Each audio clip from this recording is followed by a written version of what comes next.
December 16 Kerala തദ്ദേശ സ്വയംഭരണ തെരഞ്ഞെടുപ്പിന്റെ കൗണ്ടിംഗ് പുരോഗമിക്കവേ മൂന്നാം ഭാഗത്തിലേക്ക് ദുബായ് വാർത്ത കടക്കുന്നു. നമസ്കാരം. ഒറ്റവാചകത്തിൽ പറഞ്ഞാൽ കേരളത്തിൽ ഭരിച്ചുകൊണ്ടിരിക്കുന്ന ഇടതുപക്ഷ ജനാധിപത്യ മുന്നണി വ്യക്തമായ മേൽക്കൈ പുലർത്തിക്കൊണ്ട് ഈ തെരഞ്ഞെടുപ്പിലും മുന്നോട്ട് പോവുകയാണ് എന്ന് ഇതുവരെയുള്ള അക്കങ്ങൾ വെച്ചുകൊണ്ട് നിസ്സംശയം പറയാം. ഒരൊറ്റ കാര്യം മതി ഈ പാർട്ടിയുടെയും പ്രസ്ഥാനത്തിന്റെയും കെട്ടുറപ്പ് സാധാരണ ആളുകളായ നമുക്ക് മനസ്സിലാക്കാൻ. കൊടുവള്ളിയിൽ കാരാട്ട് ഫൈസൽ അദ്ദേഹം CPM-ന്റെ സ്ഥാനാർത്ഥിയല്ല, LDF-ന്റെ സ്ഥാനാർത്ഥിയല്ല. പക്ഷേ ഔപചാരികമായി CPM നിർത്തിയ സ്ഥാനാർത്ഥി റഷീദ്, ചുറ്റുവട്ടത്തുള്ള പാർട്ടി നേതാക്കൾ, പ്രവർത്തകർ അവരൊക്കെ ജനങ്ങളോട് പറയുകയാണ്, നിങ്ങൾ കാരാട്ട് ഫൈസലിന് വോട്ട് ചെയ്യണം, പാർട്ടിക്ക് വേണ്ടി വോട്ട് ചെയ്യണമെന്ന് പറഞ്ഞപ്പോൾ പിന്തുണയുള്ള കാരാട്ട് ഫൈസൽ വിജയിച്ചത് CPM-ന്റെ LDF-ന്റെ ഔദ്യോഗിക സ്ഥാനാർത്ഥിക്ക് ഒരു വോട്ട് പോലും കൊടുക്കാതെയാണ് എന്ന കെട്ടുറപ്പും അച്ചടക്കവും ആലോചിച്ചാൽ മാത്രം മതി ഈ പാർട്ടിയുടെ ഇത്രയും പതിറ്റാണ്ടുകളായിട്ടുള്ള പ്രവർത്തന രീതിയും ശൈലിയും മനസ്സിലാക്കാൻ. അതിന്റെ കൂടെയാണ് ഹരിപ്പാട്ട് പ്രതിപക്ഷ നേതാവ് രമേശ് ചെന്നിത്തലയുടെ സ്വന്തം തട്ടക വാർഡിൽ കോൺഗ്രസിന്റെ സ്ഥാനാർത്ഥിക്ക് ജയിക്കാൻ കഴിയാതെ പോയ സാഹചര്യം. പാർട്ടി സംസ്ഥാന പ്രസിഡന്റ് മുല്ലപ്പള്ളി രാമചന്ദ്രന് അദ്ദേഹത്തിന്റെ വാർഡിൽ നിന്ന് പാർട്ടി സ്ഥാനാർത്ഥിയെ ജയിപ്പിക്കാൻ കഴിയാതെ പോയ സാഹചര്യം.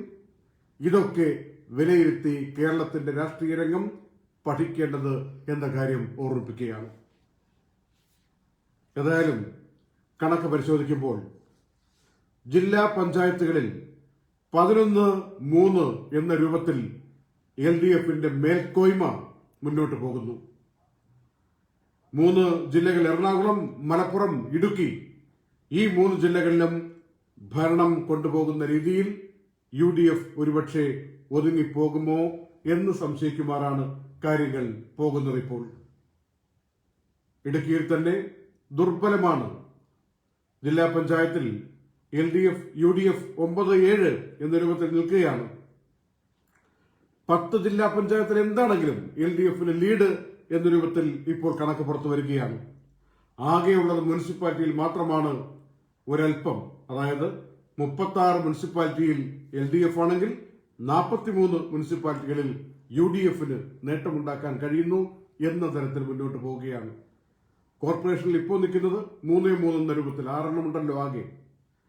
ജില്ലാ പഞ്ചായത്തിന്റെ, ബ്ലോക്ക് പഞ്ചായത്തിന്റെ കാര്യത്തിലാണെങ്കിൽ ബഹുഭൂരിപക്ഷവും LDF-ന് അനുകൂലമാണ്. 152-ൽ 103 സ്ഥലങ്ങളിൽ LDF-ഉം 48 ഇടങ്ങളിൽ UDF-ഉം. ഗ്രാമീണ മേഖലയിൽ ഇടതുപക്ഷ പാർട്ടികൾ ശക്തമായി മുന്നോട്ട് പോകുന്നു. അതിൽ 941 പഞ്ചായത്തിൽ 458 പഞ്ചായത്തുകൾ LDF-ന് അനുകൂലമായി നിൽക്കുന്നു. 376 ഇപ്പോൾ UDF-ന് അനുകൂലമായി നിൽക്കുന്നു. 27 പഞ്ചായത്തുകളിൽ BJP ലീഡ് ചെയ്യുന്നു. കഴിഞ്ഞ പ്രാവശ്യം 14-15 ഉണ്ടായിരുന്ന സ്ഥാനത്ത് നിന്ന് ഇപ്പോൾ അതിന്റെ ഇരട്ടിയുടെ ലീഡിനോട് അടുപ്പിച്ച് നിൽക്കാവുന്ന വിധത്തിൽ ലീഡ് നിലവാരം പഞ്ചായത്ത് മേഖലയിൽ BJPക്ക് NDAക്ക് ഉണ്ടാക്കാൻ പറ്റി.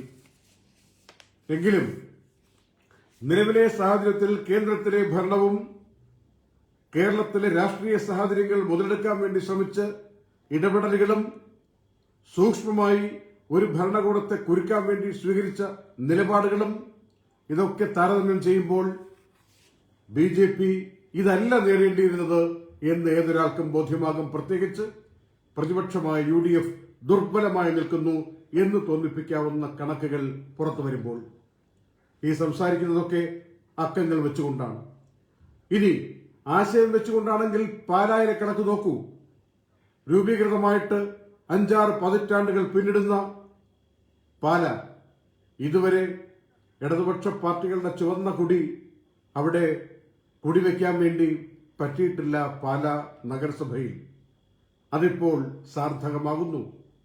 KM മാണിയുടെ മകൻ ജോസ് കെ മാണി ഇടതുപക്ഷ പാർട്ടി പ്രസ്ഥാനത്തിലേക്ക് ചേരുന്നു എന്നറിഞ്ഞപ്പോൾ നെറ്റി ചുളുക്കിയവർക്ക് വ്യക്തമായ മറുപടിയുമായി ഇതാ നിൽക്കുന്നു ജോസ് കെ മാണി വിജയ ശ്രീലാളിതനായി.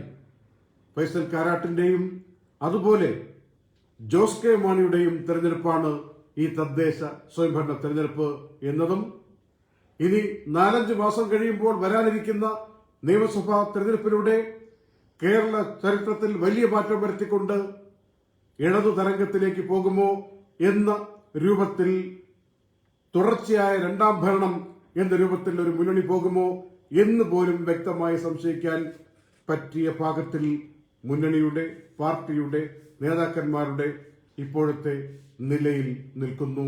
അങ്ങനെ സാഹചര്യത്തിലേക്ക് പോകുന്നു എന്ന് എളുപ്പത്തിൽ പറയാൻ പറ്റും. പിന്നെ ആശ്വസിക്കാം, ഇത് പഞ്ചായത്ത്, മറ്റ് നിയമസഭ, ജനങ്ങൾ 2 രൂപത്തിലാണ് കാണുന്നത് എന്നൊക്കെ. അത് വാർഡ് തലത്തിൽ അങ്ങനെ ശരിയായിരിക്കാം. ആ വാർഡ് തലത്തിലാണെങ്കിൽ പോലും ഇടതുപക്ഷ പാർട്ടികൾക്കാണ് ലീഡ്. നേരത്തെ പറഞ്ഞല്ലോ 462-ഉം 372-ഉം. അതല്ല ജില്ലാതലം വെച്ച് നോക്കിയാലും 10-4, 11-3 എന്ന രൂപത്തിൽ മാറി മറിഞ്ഞു നിൽക്കുന്നു എന്നല്ലാതെ ഒരു അത്ഭുതം ഉള്ള സാഹചര്യത്തിലേക്ക് വന്നിട്ടില്ല. ജില്ലാ പഞ്ചായത്തിന്റെ കാര്യത്തിൽ ഇപ്പോൾ നിൽക്കുന്നത് 10-4 എന്ന രൂപത്തിലാണ്. അങ്ങനെ വെച്ച് നോക്കിയാൽ തന്നെ കേരളത്തിൽ ഇടത് തരംഗമെന്ന വാക്ക് പ്രയോഗിക്കാൻ പറ്റിയില്ലെങ്കിലും മേൽക്കൈയെന്നോ ശക്തമായ അപ്പർ ഹാൻഡ് എന്നോ പറയാവുന്ന വിധത്തിൽ കേരള ജനത വിധി എഴുതിയിരിക്കുകയാണ്. ആവേശപൂർവം ആളുകൾ കോവിഡിനെ മറികടന്നുകൊണ്ട് പോയി ക്യൂ നിൽക്കുമ്പോൾ എത്രയും വേഗം വോട്ട് ചെയ്യണം, ഞങ്ങൾക്കും വോട്ട് ചെയ്തിട്ട് അവസാനിപ്പിച്ചാൽ മതി എന്ന് പറഞ്ഞ് ക്യൂ നിൽക്കുമ്പോൾ ഇങ്ങനെയായിരിക്കും വിധിയെന്നാരും തീരുമാനിച്ചില്ല. ആരൊക്കെയാണ് കേരളത്തിന്റെ തെരഞ്ഞെടുപ്പിൽ വിഷയങ്ങളായി മാറിയതിപ്പോൾ? അതിനു മുമ്പ് എന്തെല്ലാം വേട്ടയാടലുകൾ! സ്വപ്ന എവിടെ? ശിവശങ്കർ, ലൈഫ്, അപ്പോയിന്റ്മെന്റ്സ്, ഉപദേശകരെന്ന് പറഞ്ഞുള്ള ഒരുപാട് ആക്ഷേപങ്ങൾ, മുഖ്യമന്ത്രിക്ക് ധാർഷ്ട്യമെന്ന് പറയൽ, ഇതെല്ലാം തെരഞ്ഞെടുപ്പിൽ പ്രതിഫലിക്കുമായിരുന്നെങ്കിൽ പ്രതിഫലിക്കേണ്ട സമയം കഴിഞ്ഞു പോയിട്ടുണ്ടായിരുന്നു. പക്ഷേ അതല്ല ജനങ്ങളുടെ മുന്നിലെ വിഷയം എന്ന് ബോധ്യമാക്കുന്ന തെരഞ്ഞെടുപ്പിന്റെ അവസാന കൌണ്ടിംഗ് ഘട്ടത്തിലൂടെയാണ് നമ്മൾ കടന്നു പോകുന്നത്. ഇതിപ്പോ അത്ഭുതമായിട്ട് പെട്ടെന്ന് തിരിഞ്ഞു മറിഞ്ഞ് മാറി വരാൻ പറ്റിയ സമയത്തിലല്ല ഇപ്പോൾ നാട്ടിലെ 12:30 പോകുമ്പോൾ നമ്മൾ നിൽക്കുന്നത്. കാരണം തുടക്കം മുതലേ ഇതേ ട്രെൻഡാണ് വന്നിരുന്നത്. കോർപ്പറേഷൻ തൃശൂരിന്റെ കാര്യത്തിലാണെങ്കിൽ 54 സീറ്റിൽ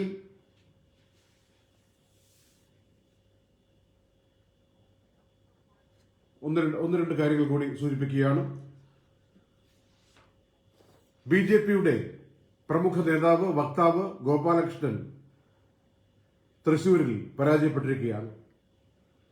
അതുപോലെ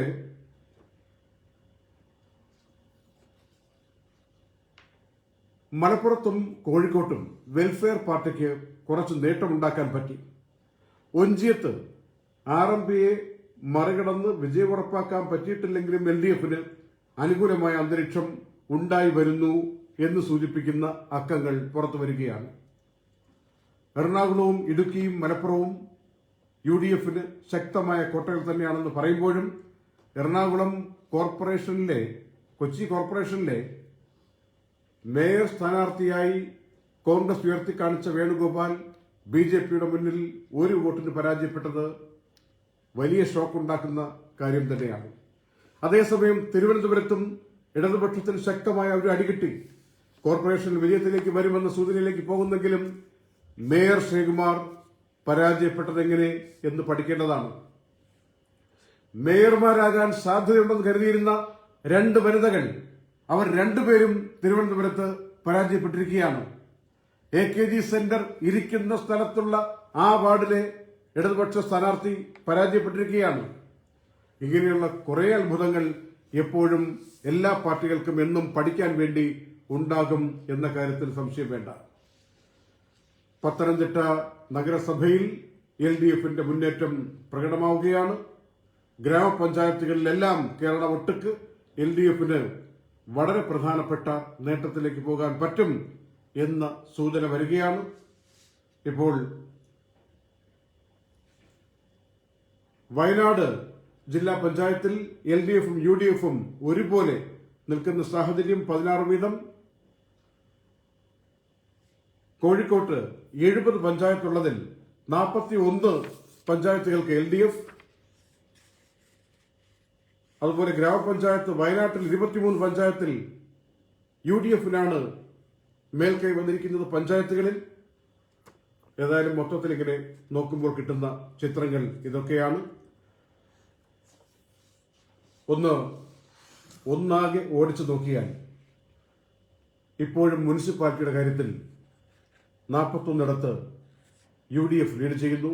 37 സ്ഥലങ്ങളിൽ LDF-ഉം, ഒരു 4 വ്യത്യാസം കൂടുതലാണ് UDF-ന്. അതാണ് ആശ്വാസം പകരുന്ന ഒരേ ഒരു കാര്യമായി UDF-ന് കിട്ടിയിരിക്കുന്നത്.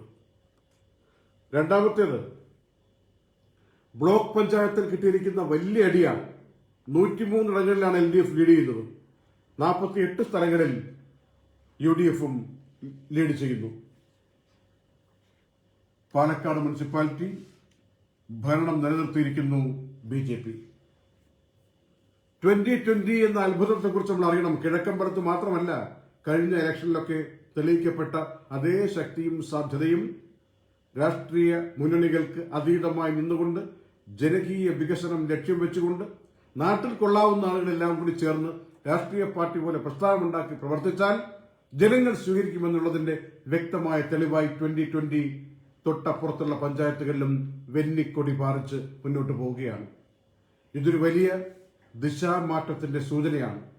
രാഷ്ട്രീയ പാർട്ടികളിൽ, അവരുടെ പ്രവർത്തനങ്ങളിൽ, ഭരണരീതികളിൽ ആളുകൾ മടുക്കുന്നു എന്നുള്ളതിന്റെ തെളിവായിട്ട് കൂടി ഇതിനെ കാണേണ്ടതുണ്ടെന്നാണ് ഈ 2020 എന്ന രാഷ്ട്രീയ പ്രസ്ഥാനം കാണിച്ചു തരുന്ന മാർഗദർശകം. ഇതെല്ലായിടത്തും ഇത്തരത്തിൽ ഉണ്ടായി വരും എന്ന കാര്യത്തിൽ സംശയം വേണ്ട. മലബാർ മേഖലയിൽ വെൽഫെയർ പാർട്ടിക്ക് നേരിയ മുന്നേറ്റത്തിന്റെ സാധ്യതകൾ ഇപ്പോൾ തെളിഞ്ഞു വന്ന തെരഞ്ഞെടുപ്പാണ്. എങ്കിലും മൊത്തത്തിൽ മുക്കം പോലുള്ള സ്ഥലങ്ങളിലൊക്കെ ഇപ്പോൾ UDF-ഉം വെൽഫെയറും തമ്മിൽ ഒരുമ ഉണ്ടാക്കിയെങ്കിലും അതിന് ഒരു വിജയിക്കാനുള്ള, ഒരു ഭൂരിപക്ഷത്തിലെത്താനുള്ള ശേഷി ഉണ്ടായിട്ടില്ല. ഒരു തൂക്ക് മുനിസിപ്പാലിറ്റി എന്നൊക്കെ പറയാവുന്ന വിധത്തിൽ ആയി മാറിയിരിക്കുകയാണ് മുക്കം. ആർക്കും ഭൂരിപക്ഷം, കേവല ഭൂരിപക്ഷം ഇല്ലാത്ത വിധത്തിലേക്ക്. 39 മുനിസിപ്പാലിറ്റികളിലാണ് ഇപ്പോൾ UDF-ന്റെ ലീഡ് കാണുന്നത് എന്ന് തിരിച്ചറിയണം. ഇന്ന് മുഖ്യമന്ത്രി പിണറായി വിജയന്റെ ദിവസം തന്നെയാണ്. ഇനി ഏത് കണക്കുകൾ എങ്ങനെ വന്നാലും കേരളത്തിൽ ചുവപ്പിന് യാതൊരു കുറവുമില്ല എന്ന് തെളിയിക്കാൻ പറ്റിയ സാഹചര്യമാണ്. എന്തെല്ലാം അടിയൊഴുക്കുകളുടെയും വിവാദങ്ങളുടെയും വാഗ്വാദങ്ങളുടെയും അന്വേഷണത്തിന്റെയും ഒക്കെ കാര്യം പറഞ്ഞാലും അതിലൊന്നും കാര്യമില്ലെന്നും ആളുകൾ വിലയിരുത്തുന്ന സാഹചര്യം വ്യത്യസ്തമാണെന്നും മനസ്സിലാക്കാൻ വേണ്ടിയുള്ള ഒരവസരമാണ് ഈ തെരഞ്ഞെടുപ്പിന്റെ റിസൾട്ട്. കൂട്ടത്തിൽ ഞങ്ങളുടെ സഹകാരികളായ ICL tours and travels, ECH Al Twar centre business setup service, ഒപ്പം Pan Gulf furniture, Lulu, Kalyan jewellers. കൂട്ടത്തിൽ ICL ടൂർസ് ആൻഡ് ട്രാവൽസ് ബഹുമാനപ്പെട്ട പ്രേക്ഷകർക്ക് നാട്ടിലേക്ക് പോകാൻ ഒരു എയർ ടിക്കറ്റ് സമ്മാനമായി നൽകുകയാണ്. ICL ടൂർസ് ആൻഡ് ട്രാവൽസ് എന്ന വാക്ക് ഇപ്പോൾ തന്നെ ടൈപ്പ് ചെയ്ത് കമന്റ് ബോക്സിലിടൂ. അടുത്ത ദിവസം നമുക്ക് സമ്മാനം പ്രഖ്യാപിക്കാം. ICL നാളെ ഡിസംബർ 17 ദുബായിൽ ആദ്യമായി ICL ടൂർസ് ആൻഡ് ട്രാവൽസ് എന്ന പ്രസ്ഥാനം ആരംഭിക്കുന്നു. ICL ഫിൻകോർപ്പും ഉടൻ തന്നെ ആരംഭിക്കുമെന്ന് അറിയിച്ചിട്ടുണ്ട്. 200ഓളം ബ്രാഞ്ചുകൾ ഇന്ത്യയിൽ പല സംസ്ഥാനങ്ങളിലായിട്ടുള്ള ICL ഫിൻകോർപ്പാണ്. ആ ഒരു മാതൃസ്ഥാപനമായ ICL ഫിൻകോർപ്പും വരുന്നു. നാളെ ICL ടൂർസ് ആൻഡ് ട്രാവൽസും ഉദ്ഘാടനം ചെയ്യപ്പെടുന്നു. 2 ടിക്കറ്റ് എടുക്കുന്നവർക്ക് 1 ടിക്കറ്റ് ഫ്രീയും, 2 വിസയ്ക്ക് അപ്ലൈ ചെയ്യുന്നവർക്ക്, ICL വഴി അപ്ലൈ ചെയ്യുന്നവർക്ക് 1 വിസ എക്സ്ട്രാ ഫ്രീയും കൊടുക്കുന്ന, ആവശ്യമുണ്ടെങ്കിൽ കൊടുക്കുന്ന രീതിയിലാണ് ആദ്യ ദിവസങ്ങളിലെ പ്രൊമോഷൻ സജ്ജീകരിക്കപ്പെട്ടിരിക്കുന്നത്. അതിനുവേണ്ടി കൂടുതൽ അറിയാൻ വിളിക്കാം 056-8607-205, 056-86-86-07-205. ആ നമ്പർ സേവ് ചെയ്ത് വെച്ചോളൂ. 056-8607-205. അതിലേക്ക് വിളിച്ചാൽ ഇത്തരം പ്രൊമോഷന്റെ കാര്യങ്ങൾ അറിയാം. എത്ര ദിവസത്തേക്ക്, എന്താണ് ചാർജ്, എത്ര വാങ്ങിയാലാണ് എത്ര എക്സ്ട്രാ കിട്ടുക, എന്താണ് ടേംസ് ആൻഡ് കണ്ടീഷൻസ്, അതൊക്കെ ചോദിച്ച് മനസ്സിലാക്കാം. എന്ന് നാട്ടിൽ പോകാൻ വേണ്ടിയുള്ള ടിക്കറ്റാണ് ഈ കൊടുക്കുക എന്നൊക്കെ ചോദിച്ച് മനസ്സിലാക്കാം. അതുപോലെ ECHനെ കുറിച്ച് ഞങ്ങൾ പലവട്ടം പറഞ്ഞിട്ടുണ്ട്. എത്രയും എളുപ്പത്തിൽ നിങ്ങൾക്കൊരു ബിസിനസ് സംരംഭം ആരംഭിക്കാൻ മണിക്കൂറുകൾ മാത്രം മതി. മാത്രമല്ല അൽത്വാർ സെന്ററിലെ ECHൽ പോയിട്ട് എക്സിക്യൂട്ടീവിന്റെ സേവനം വേണമെന്ന് പറഞ്ഞാൽ അത് വിട്ടുതരികയും നമ്മുടെ എല്ലാ കാര്യങ്ങളും തഹസീലും ആമറും കോർട്ടും ദീവയും എസ്ലാത്തും എല്ലാ കാര്യങ്ങളും കൊണ്ട് നടന്നു തന്നെ കാണിച്ചു തന്ന് പഠിപ്പിച്ച് അത് ചെയ്തു തരികയും ചെയ്ത സ്ഥാപനമാണ് ECH. അത് പരിചയപ്പെടുത്തുന്നതിൽ വളരെ സന്തോഷമുണ്ട്.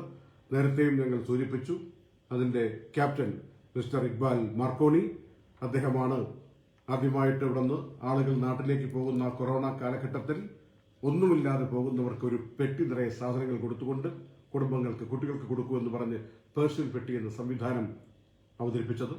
ഒപ്പം നാട്ടിൽ നിന്ന് ആളുകൾ UAE വരാൻ വേണ്ടി ബുദ്ധിമുട്ടി നിൽക്കുമ്പോൾ ആദ്യമായി ഒരു ചാർട്ടർ ഫ്ലൈറ്റ് അവതരിപ്പിച്ചുകൊണ്ട് അദ്ദേഹമാണ് അത്യാവശ്യക്കാരെ കൊണ്ടുവരാൻ വേണ്ടി മുൻകൈയെടുത്തത്.